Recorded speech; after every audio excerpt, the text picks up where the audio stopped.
For decades, the mental health field has categorized chronic compliance, compulsive caretaking, and severe conflict avoidance under behavioral labels like codependency or poor self-esteem.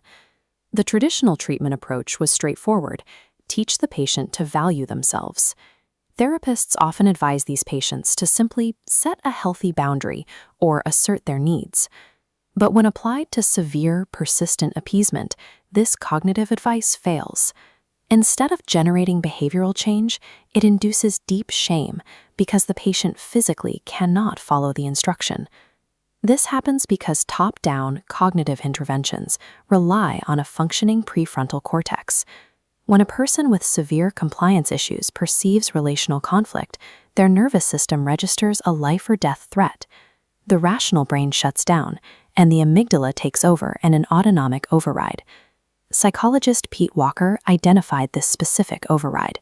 Alongside the well-documented fight, flight, and freeze reactions, he coined a fourth term, the fawn response.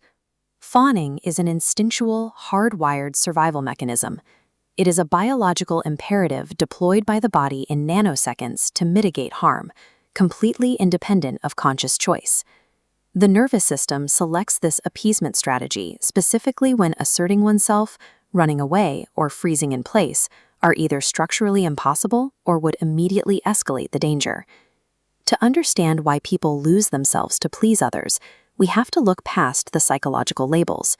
We need to examine the unique neurobiology of the fawn response, trace its origins to hierarchical complex trauma, and explore the somatic treatments required to disarm it.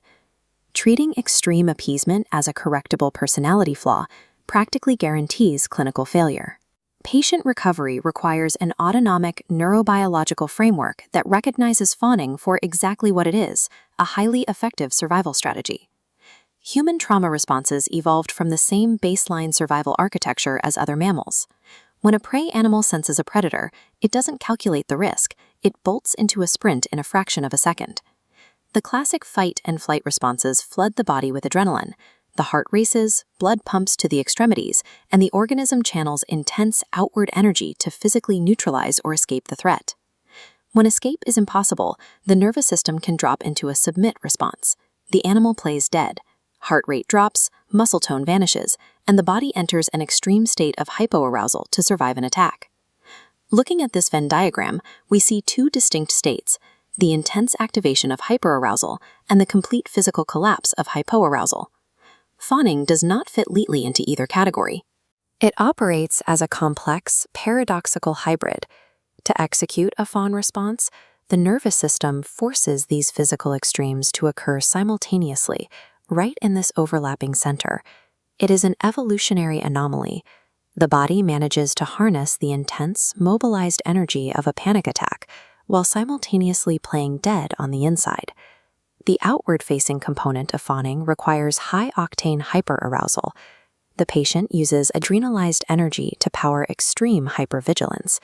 They rapidly track environmental microexpressions and actively manage the mood of the person threatening them, smiling or accommodating to quickly de-escalate tension. But beneath that active performance, the internal physical state drops straight into hypoarousal. The patient experiences a complete systemic disconnect from their own internal physical cues. This triggers dissociation, a total loss of internal muscle tone, personal boundaries, and access to their own physical needs.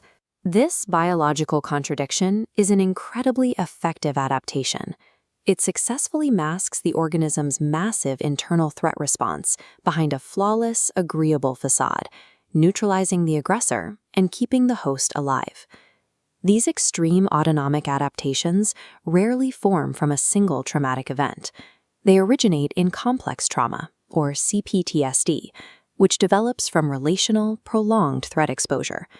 In this schematic of childhood trauma, we see the defining condition, a rigid power hierarchy. The child at the bottom relies entirely on the authority figure at the top for food, shelter, and absolute life-or-death survival. If the child attempts a fight response, the authority figure retaliates with overwhelming force. If the child attempts flight, they hit the wall of total dependency. Escaping means starvation or fatal abandonment.